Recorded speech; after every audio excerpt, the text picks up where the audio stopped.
Madam President. The Senator from Oregon. Madam President, today I'll be speaking about the nomination of Tulsi Gabbard to be Director of National Intelligence and my reasons for opposing her confirmation. First, I believe the Senate must consider with its nomination the examples of blatant lawlessness of the administration. At every turn, Donald Trump is attacking the rule of law, disregarding the constitutional role of the Congress, and trying to purge the civil servants who defend our country every day. Meanwhile, Elon Musk's minions are gaining access to some of the government's most sensitive systems and records. American democracy and national security are at stake. If the Senate is going to confirm nominees, we need to know whether they will stand up for democratic principles no matter what. So at our hearing, I asked Ms. Gabbard what she would do if Donald Trump tried to illegally withhold funds from the Intelligence Community Inspector General. This was hardly a hypothetical question. Donald Trump has in fact sought to unilaterally cut off funding for a broad range of organizations despite the money having been appropriated by Congress. And it's not just me saying this is illegal. The courts have ordered the administration to cut it out and resume the funding. But when I asked Ms. Gabbard the question, she said, and I quote, "I don't believe for a second President Trump would ask me to do something that would break the law." Well, he is breaking the law, and the country needs leaders who acknowledge that fact and stand up to him. My concerns about Ms. Gabbard are also based on her recent turn towards extreme partisanship. Now, other partisans have been confirmed to leadership positions in intelligence agencies. George Herbert Walker Bush was the head of the Republican National Committee, and he was successful enough as Director of Central Intelligence that they literally named the headquarters after him. Party affiliation is not the issue. The problem is when partisanship distorts one's views of intelligence matters. Ms. Gabbard has written about a coup being perpetrated by the so-called deep state that includes, among others, the DNC and also the FBI, the CIA, and I quote, "a whole network of rogue intelligence and law enforcement agencies."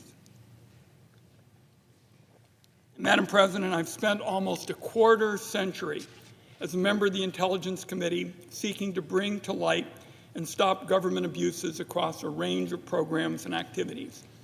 These conspiracy theories do not help the partisan reform movement. They only serve to encourage a president who wants to tear down the entire intelligence community and replace it with loyalists. So what happens next, Madam President?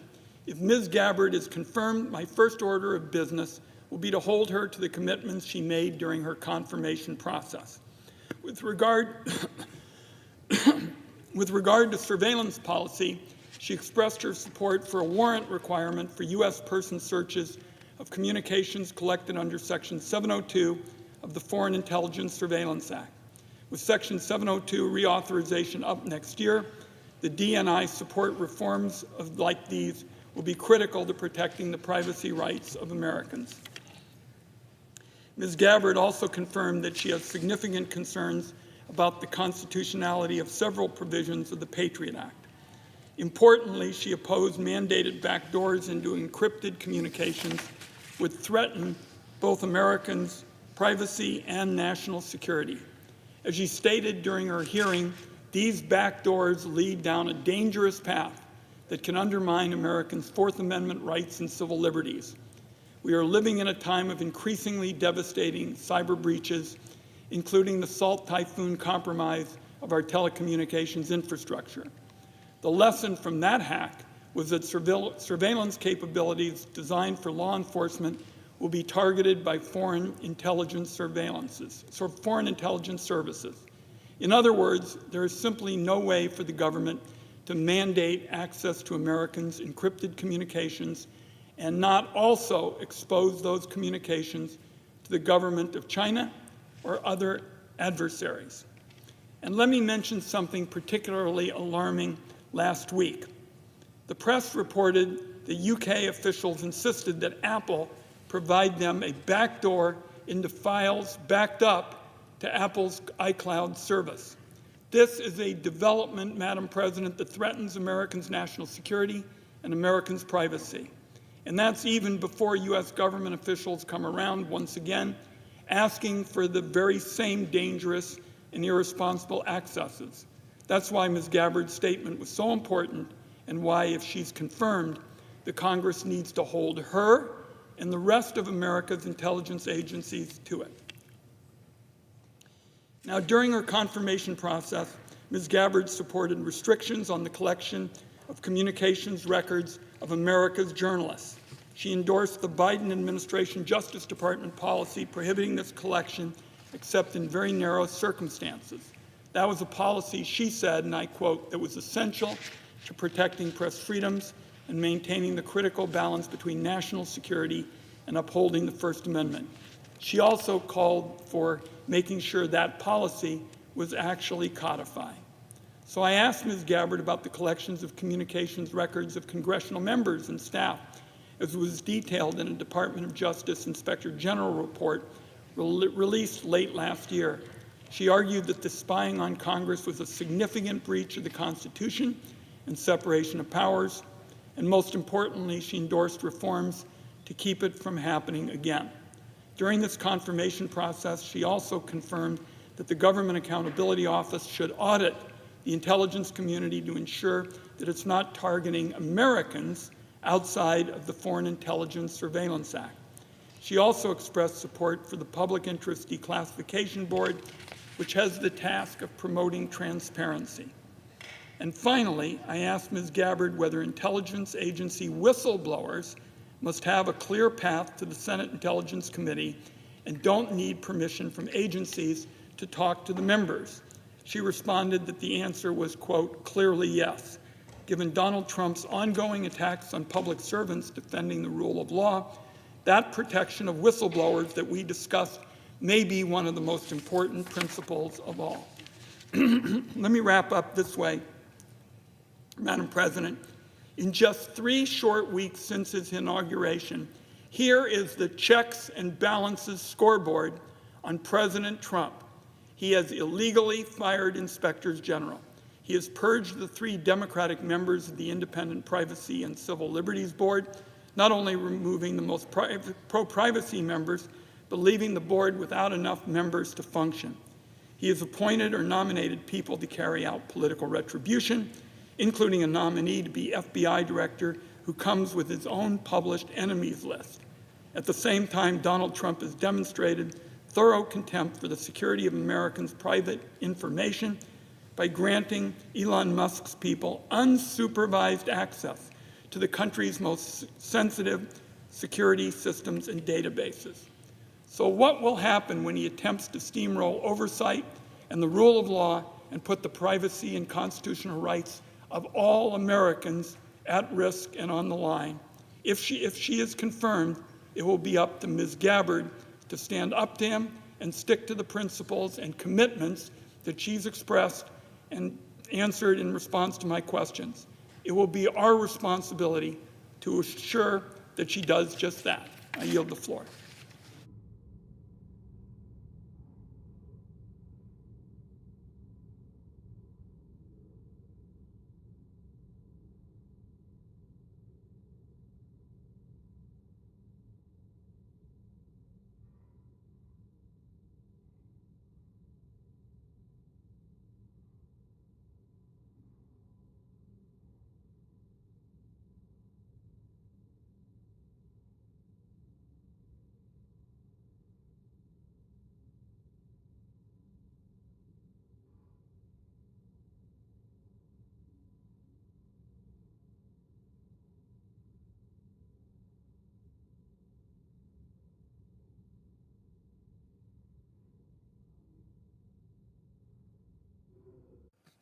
Senator from Mississippi.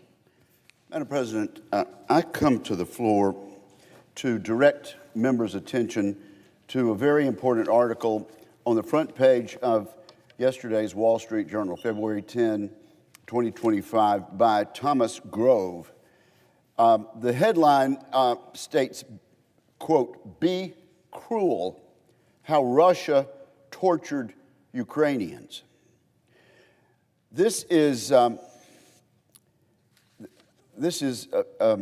most disturbing bit of news, and it demonstrates who we're dealing with in hoping somehow that there will be a negotiated settlement of Vladimir Putin's illegal invasion of a smaller neighbor that he thought was weaker, in violation of every international law dealing with this. The article begins by and I ask unanimous consent, Madam President, to insert into the congressional record at this point every word of this article by Mr. Grove. Without objection. Thank you, Madam President. It starts out by saying that in the beginning of this war, which now has lasted almost 3 years, word came down from the leadership of Vladimir Putin's dictatorship in Russia to prisoners of war captured by the Russian soldiers, from Major General Igor Potapenko. Be cruel, don't pity the Ukrainian prisoners. Now, we all know that war is hell. There's no question about it. And we also are finding out that Russia has learned this.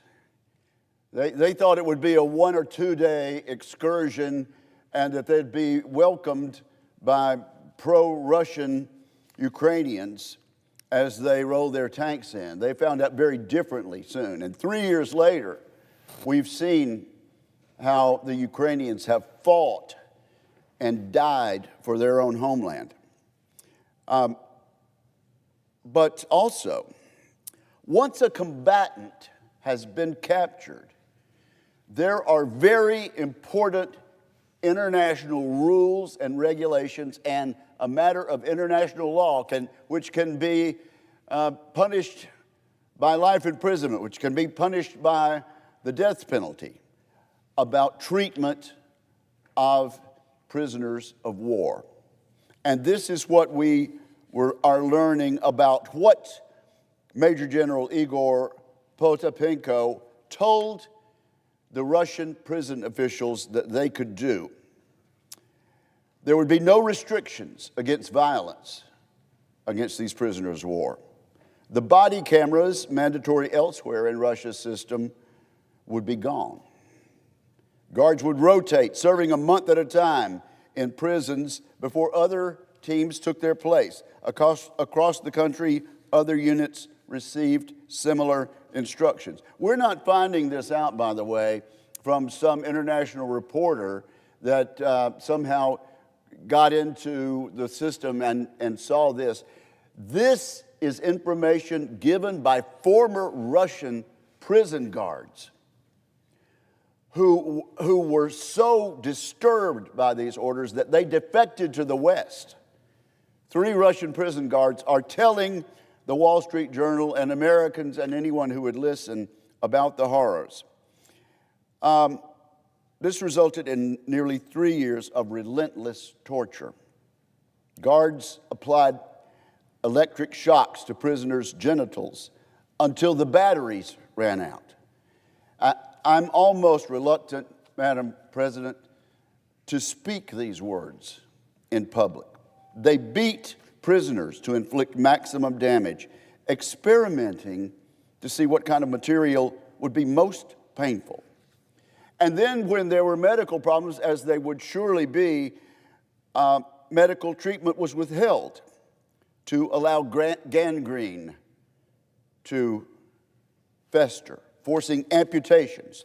3 former prison officials told this reporter how Russia planned and executed what United Nations investigators have described as a widespread and systematic torture.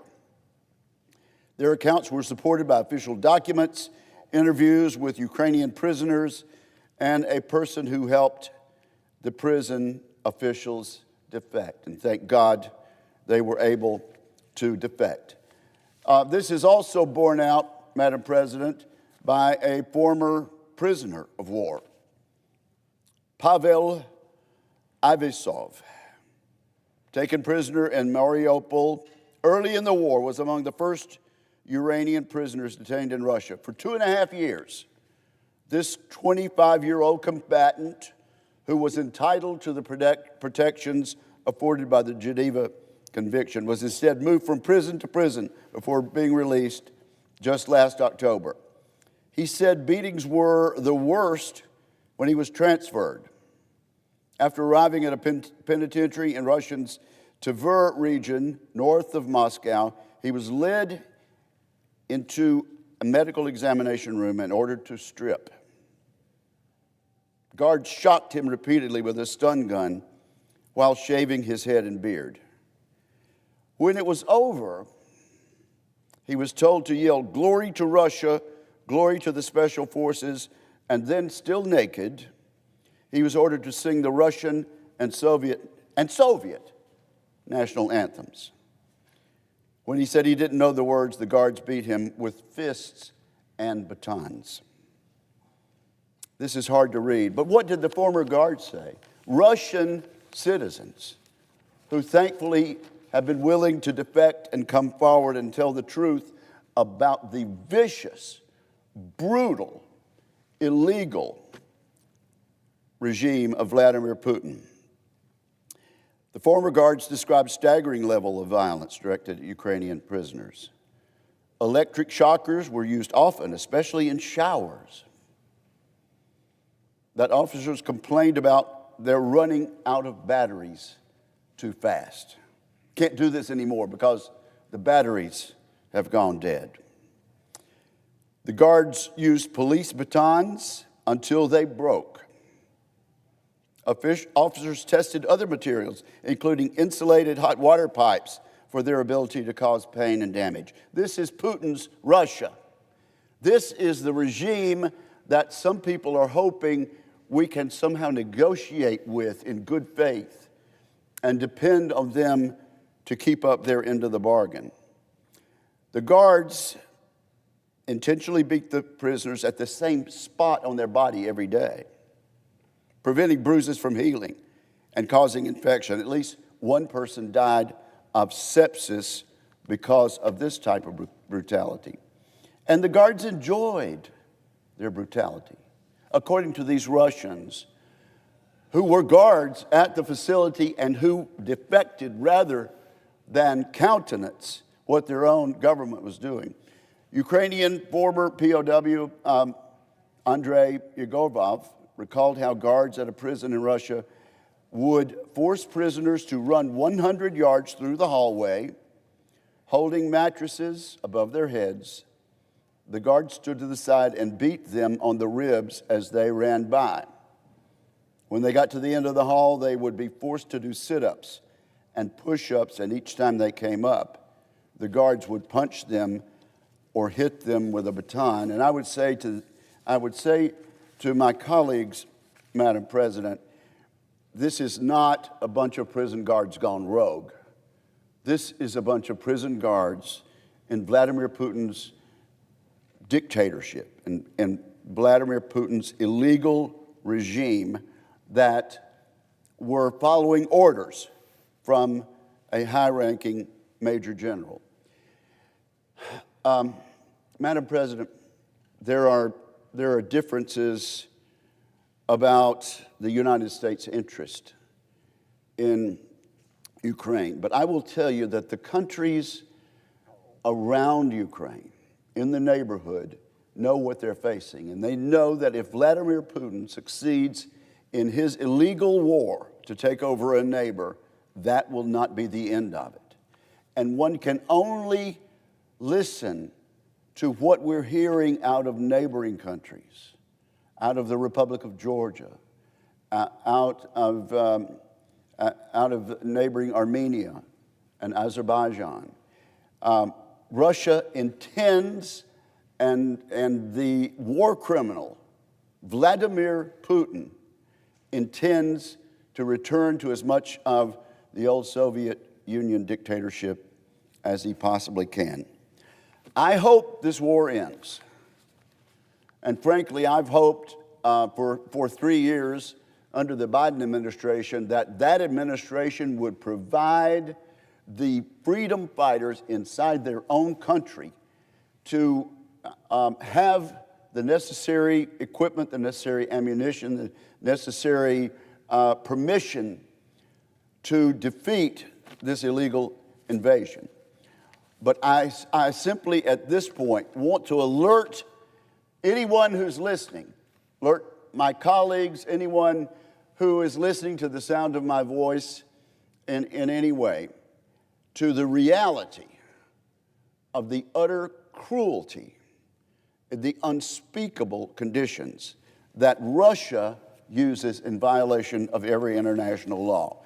If Vladimir Putin comes to the negotiating table and agrees to a ceasefire,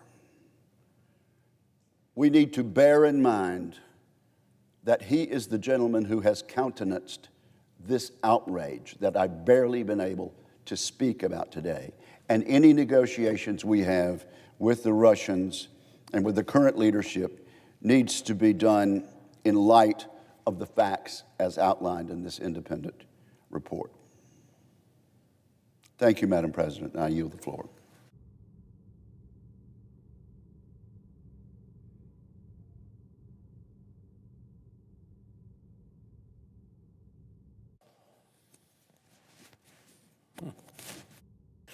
Madam President.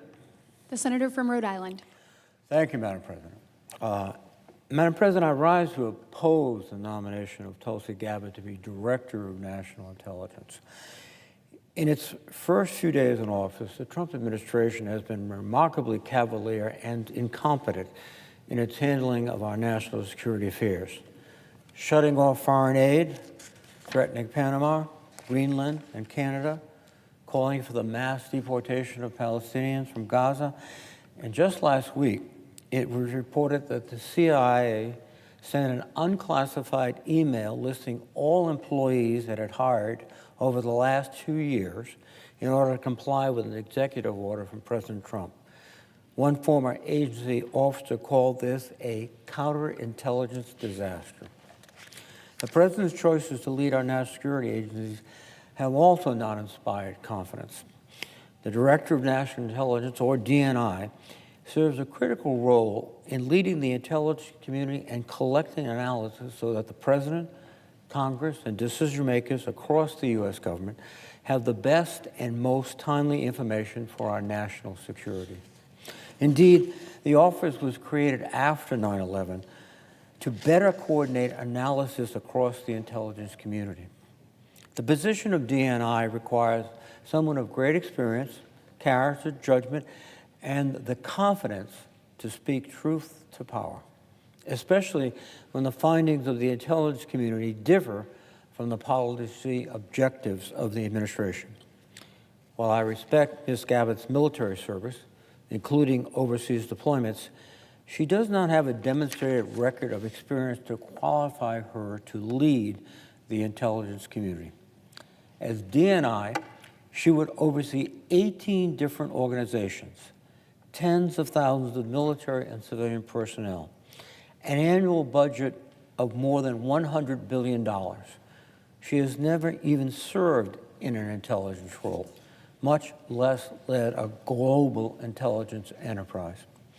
More concerning than Ms. Gabbard's lack of experience is her record of erratic statements and actions, many of which have run counter to the interests and findings of the intelligence community. In 2020, Ms. Gabbard and Congressman Matt Gaetz co-sponsored a resolution calling on the federal government to drop all charges against Edward Snowden. Snowden was a contractor who was indicted for espionage and for publicly releasing the details of some of our most sensitive intelligence efforts, including those that were conducted jointly with foreign allies and partners before Snowden fled to Russia. Former Deputy DNI Sue Gordon responded to Ms. Gabbard's defense of Snowden by saying, quote, It reflects a lack of understanding of who we are, and it reflects a lack of respect for what we do. Unauthorized disclosures of intelligence are always bad. Don't go with the good or bad, any good outcome or whether he was right or wrong. He not only harmed intelligence, he harmed our allies and partners. And he harmed our businesses by what it allowed China to assume about that. There is nothing justifiable about what he's done. None. Let me be clear. Edward Snowden's betrayal has cost American lives. He is a traitor by every definition of the word. As the chairman of the Intelligence Committee, Senator Cotton, has said in the past, Mr. Snowden is, quote, an egotistical serial liar and traitor whose unauthorized disclosures of classified information have jeopardized the safety of Americans and allies around the world. Snowden's close and continual contact with Russian intelligence services speak volumes. He deserves to rot in jail for the rest of his life. Yet, during her confirmation hearing, Ms. Gabbard was repeatedly asked whether or not she believed that Snowden was a traitor. I think colleagues on both sides of the aisle were stunned that she not only refused to do so, but that she continued to defend him. Our national security leaders consistently emphasize that the greatest advantage we have over our adversaries is our network of allies and partners, including those who share intelligence with us. If Ms. Gabbard is confirmed as DNI, I have serious concerns about whether our allies and partners will trust her with their nation's most sensitive intelligence, given her past actions. I'm also concerned about a pattern of statements over the years by Ms. Gabbard peddling what the intelligence community has found to be Russian propaganda. For example, at the outset of Russia's illegal invasion of Ukraine, as eloquently described by the chairman of the Armed Services Committee, Ms. Gabbard stated, quote, this war and suffering could have easily been avoided if the Biden administration and NATO had simply acknowledged Russia's legitimate security concerns regarding Ukraine's becoming a member of NATO, which would mean U.S. and NATO forces right on Russia's border. After Ukraine bravely withstood Russia's initial assault, the Kremlin began a campaign of misinformation designed to legitimize its illegal war. These themes were repeatedly amplified by Gabbard in her public comments, including with respect to the widely disputed Russian allegation of a U.S.-funded covert biological weapons program in Ukraine. As our former colleague Mitt Romney tweeted at the time, she made those bogus claims, quote, Tulsi Gabbard is parroting false Russian propaganda. Her treasonous lies may well cost lives. In reviewing Ms. Gabbard's statements, the New York Times found, quote, Ms. Gabbard honed her pro-Russian views on Tucker Carlson's show on Fox News before his program was canceled. She became a regular guest and occasionally filled in as a host when Mr. Carlson was away. Clips from her appearances on Mr. Carlson's show that repeated Kremlin talking points were quickly picked up by Russian state media. In some cases, she echoed storylines that Russia's propagandists had created, which the Russians then recycled on their own media as evidence that the conspiracy theories they had manufactured were true. For Kremlin, it was a virtuous cycle. Ms. Gabbard has been roundly and appropriately criticized for her unannounced 2017 trip to Syria, where she met with Syria's then-president, Bashar al-Assad. She justified that trip by saying, quote, we've got to be able to meet with anyone that we need to if there's a possibility that we could achieve peace. Ms. Gabbard's decision to carry out an unofficial trip to Syria in the midst of a civil war, a conflict in which the Bashar al-Assad was using chemical weapons against his own people, showed incredibly poor judgment. Her visit did nothing to advance the cause of peace, but rather helped to legitimize Assad's brutal dictatorship. Just months later, Ms. Gabbard Gabbard, criticized President Trump's decision to use military force to deter further chemical weapons use by Assad, and even expressed skepticism about whether Assad had actually used chemical weapons. Madam President, it would be the height of charity to say that Ms. Gabbard has consistently demonstrated poor judgment on critical national security matters. But it's more than just that. Ms. Gabbard clings to her misjudgments even when she's shown to be wrong. This is a disturbing character flaw for this critical role.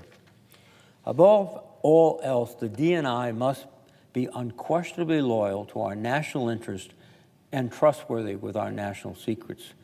The intelligence they control has life or death consequences. Some of my colleagues on the other side of the aisle, some of whom have indicated great discomfort with Ms. Gabbard and her troubling disregard for America's security interests, appear willing to vote for a confirmation despite their misgivings. At this critical moment, all senators must honestly answer these questions. Given everything you know about Tulsi Gabbard, do you trust her with life or death national secrets? Can you look members of our intelligence community in the eye and say that you believe Tulsi Gabbard will serve and protect them and this nation? I have seen enough to know my answer, and I urge my colleagues to vote against this nominee. Madam President, I would note the absence of a quorum. The clerk will call the roll. Ms. Alsterbrooks.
I ask unanimous consent that the quorum call be vitiated. The senator from Michigan is recognized Thank you. without objection. Well, look, I rise today as a very new senator, a freshman senator, to talk about the confirmation prospects for the nominee for the Director of National Intelligence, Tulsi Gabbard. And I think context matters here. I am the first CIA officer to ever be elected to the U.S. Senate. Before I ran for office in Michigan, I had a career in national security. I'm what's called a 9/11 baby. I happened to be in New York City on my second day of graduate school when 9/11 happened. It changed my life. I decided to go into national security, got recruited by the CIA right out of grad school, and then was quickly sent on my first of 3 tours in Iraq alongside the military, providing intelligence to the U.S. military to deal with the groups that were shooting at U.S. forces and plotting against the U.S. homeland. I worked in national security roles very proudly in both administrations, Democratic and Republican. I worked in the White House for George W. Bush, and I was there the Friday that he left office, and the Monday that Barack Obama walked in. I did the same job for 2 very different presidents, one from each party. I went on to be a Pentagon Assistant Secretary of Defense. But in between all that time, one of the things I got to do was help stand up the Office of the Director of National Intelligence. I was the intelligence briefer in Baghdad for Ambassador John Negroponte, who was the first ambassador to Iraq under the Bush administration. I would provide him intelligence briefings early in the morning. And one day he came back from a trip to Washington and said, I'm going to be nominated to be the first Director of National Intelligence. It's this completely new position. It's a position that has been created because of the failures of 9/11, our failures to anticipate the attacks of 9/11, to put the pieces together between the FBI, the CIA, the military, all those who had a piece of the story but didn't have a place and a venue to combine it all together to anticipate the most devastating attacks on the U.S. soil since Pearl Harbor. I came home and happened to be one of those first employees to set up the Director of National Intelligence. I think it was employee number 5. I was John Negroponte's first special assistant. So I was his, body person, helping him set up that office. So when I talk about the nomination of Tulsi Gabbard, I don't do it willy-nilly. I don't do it without a background on these topics. And I believe that the people who should be taking the positions that are critical for national security should be people of competence and character. What does the Director of National Intelligence do? The office was created, as I said, to combine all of the different threads of information at the 17 different intelligence community agencies that we have to prevent intelligence failures like we had on 9/11. This is a serious position. This is a position that in the past has been in the Oval Office every morning with the intelligence briefings provided by the agencies. This is the position in the dead of night that makes consequential decisions on the security and safety of people here. And most Americans have no idea the number of threats that we still thwart every single month against our homeland. We sleep well at night because the intelligence community is working together to prevent those threats, along with our partners and our allies and our military. So for me, I want to know that the person who's going to be woken up in the middle of the night to make those last-minute decisions, do we move on that intelligence? Do we act based on that threat, that they are someone, again, of competence and character? And what I have seen from Ms. Gabbard does not meet that threshold. She has, first of all, repeatedly questioned the integrity of the intelligence community, right? She's gone after the intelligence community that she hopes to lead. She has labeled tens of thousands of intelligence personnel as deep state without even a semblance of understanding of what they do every day to keep her safe.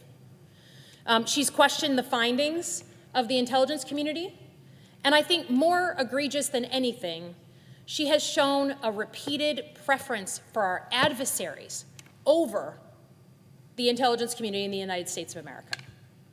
Most notably, a surprise trip to visit the now ousted president of Syria, Bashar al-Assad. Imagine the decision-making that goes into planning a secret trip to visit a man who has killed thousands of his countrymen, thousands of relatives of Michiganders that I represent, a man who we know has used chemical weapons, violating international law, devastating communities, a man who has seemingly sat aside as insurgent groups, terrorist groups, took territory in his area and allowed them to project attacks into neighboring states and to plot against the U.S. homeland. She makes the decision to go and visit this man, throw flowers at his feet, do public TV with him, go publicly and show her support. Now, I don't know if she's just deeply naive. I don't know if in some twisted way she thought that this was her way of being helpful. But whether she did it out of naivete or she did it knowing what this man has done and the implications of her actions, either way shows a complete lack of judgment. Same goes for her seeming glorification of Vladimir Putin. It is hard to understand, coming from the country that defeated the Soviet Union in the Cold War, that we would put a woman in charge of our entire intelligence community who has shown over and over repeated interest in Vladimir Putin, taking his side of the argument, wondering what he's done right and our intelligence community has done wrong. Can you imagine what it feels like to be a member of the intelligence community right now, with everything going on, with all of the discrediting of what they have done and what they do every single day, and now this woman is going to be in charge of this agency? It is an insult to people who have dedicated their lives and put themselves in harm's way to have her confirmed into this position. Now, we've watched her flip-flop on a bunch of issues, right? Issues that Democrats and Republicans have concerns with. You know, she used to have a lot of concern about what's called Section 702 of the Foreign Intelligence Surveillance Act. She fought against it. Now she's somehow for it. I'm not saying people can't change, but I'm just saying someone who doesn't have the backbone to stand up and be clear with their principles, I'm having a hard time imagining them lead in the heat of the moment when you're in the situation room and consequential decisions are being made. I think the feeling that I have about where we are in this country right now is that we're sort of in this fever dream. There's this race to discredit, to attack, to cut. And look, I'll be the first person to say that there is fat on the bone in the federal government. I worked in the federal government. There are plenty of things that can be reformed in the federal government. But the double whammy of attacking the people who keep us safe every day, of trying to push them out. I just had a Republican on my way here member say, hey, I've just heard about what's going on at CIA. Are they trying to get everyone to leave? Or what about people who are in sensitive positions? Great question. But the other punch is to put someone in charge of the intelligence community that has such disdain for our allies, for our intelligence officers, and such love for our adversaries. And so I urge all of my Republican colleagues to search their soul, right? Play the long game. Don't live in fear of the Trump administration and Donald Trump specifically. You know in your heart that these people aren't qualified and that the life and limb of American citizens is in their hands. So I urge all of my colleagues to vote against Tulsi Gabbard. I will be voting against her here later today.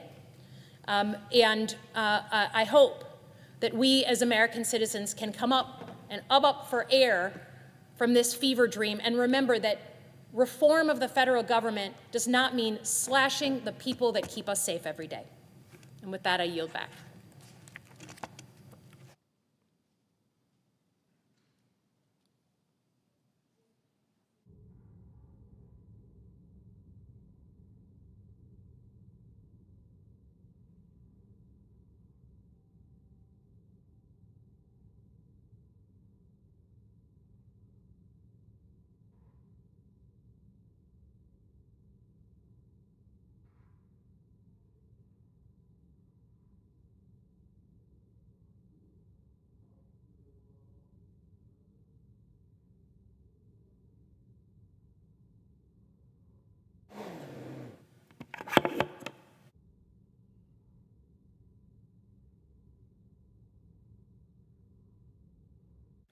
Mr. President, The senator from Alabama. I rise today to discuss an epidemic that is affecting our nation's youth. A crisis each and every parent should be concerned about, and one that so many parents I know already are. Our kids' worsening mental health is an emergency, and it's an emergency clearly and undeniably linked to social media. Emergency room visits among adolescents for anxiety, mood disorders, and self-harm have all risen dramatically in the years since social media apps exploded onto the scene. Over that same time period, and during the second decade of this century, rates of depression amongst teenagers more than doubled. By 2019, 20% of teenagers agreed with the notion that, quote, life often feels meaningless. Almost a 100% increase from a decade earlier. According to the CDC in 2021, and buckle up for this, 1 in 3 high school young women said she actually considered death by suicide. 25% of teenage girls made a plan to do so. 9% of high schoolers and 13% of teenage girls actually attempted death by suicide. As a mom, that is beyond horrifying. I worry for my own kids. I worry for their friends. And as a senator, I worry about the future of the next generation of Americans. To make matters worse, social media companies know the harm their platforms create. Instagram's parent company, Meta, conducted internal research that showed that 1/3 of teenage girls who use the app report it makes them feel worse, but they cannot stop. And while social media companies have taken some steps, it is clear that there is work for Congress to do. The last time a United States president signed a major piece of legislation addressing children and the internet was, wait for it, 1998. So you look almost 30 years ago, the Children's Online Privacy Protection Act was signed into law. For reference, at that time that the law was signed, MySpace didn't even exist. It's time for an update, and there is a clear place to start. Studies have shown that the most damaging time for an adolescent to use social media is during their preteen years, and the 1998 law tried to address that. The law says that websites and other online services cannot collect personal information from children under 13 years old without parental consent. Now, the catch is that those websites have to know that the child is under 13. The standard minimum age for social media platforms is 13. But current law creates an obvious incentive for companies not to verify whether their users are old enough to be on the app. And because social media companies have to know that a child is under 13 for the law to apply, they simply choose not to verify this information. Look, anti-child sex abuse organization Thorn actually conducted a study in 2021 that showed that 49% of respondents between the ages of 9 and 12 years old said that they had used Instagram. 52% said they had used Facebook. 58% said that they had used Snapchat. And it was just last week in a Senate Judiciary hearing where I heard not one, but two parents tell about their painful story where their children had died of fentanyl poisoning from a pill that they had bought on Snapchat, thinking it was something else, thought they bought a Percocet, they thought they bought an oxycodone. It was laced with fentanyl, and now they're dead. 68% of these people in this survey between 9 and 12 years old said that they had used TikTok. The age limits social media companies claim they have mean absolutely nothing. That's why I introduced the Kids Off Social Media Act alongside Senators Ted Cruz, Chris Murphy, and Brian Schatz. The four of us approach this not as Democrats or Republicans, not as someone who sits on the right or the left, but as four concerned parents that are raising teenagers right now and dealing with this issue. Our bill would set a minimum age of 13 years old for social media platforms, but that's not the only thing that it would do. The Kids Off Social Media Act would also prevent platforms from feeding targeted content picked by an algorithm to users under the age of 17. For anyone who's curious about why that's in the bill, all you have to do is ask a teenager, especially a teenage girl. Former U.S. Surgeon General Vivek Murthy wrote that nearly half of all adolescents say that social media makes them feel worse about their bodies. That doesn't seem like an accident.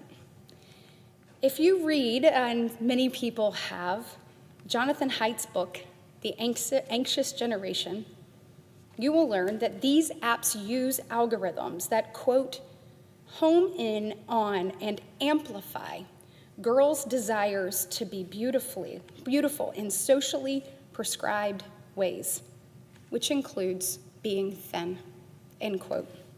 Once that starts, once the algorithms start feeding teenage girls images and videos of increasingly thin and unhealthy women, the vicious cycle begins. And those girls end up finding images or videos promoting anorexia or, as Haidt says, emaciated young women urging their followers to try extreme diets like the, quote, corpse bride diet or the, quote, water-only diet. These algorithms on social media platforms are not just leading our daughters to starve themselves, they are leading them to torture themselves as well. By turning the Kids Off Social Media Act into law, we can put a stop to this. I am so grateful that Senator Ted Cruz from the great state of Texas prioritized our bill in the Commerce Committee. And I am sure that parents everywhere are grateful too. After all, parents overwhelmingly support our mission.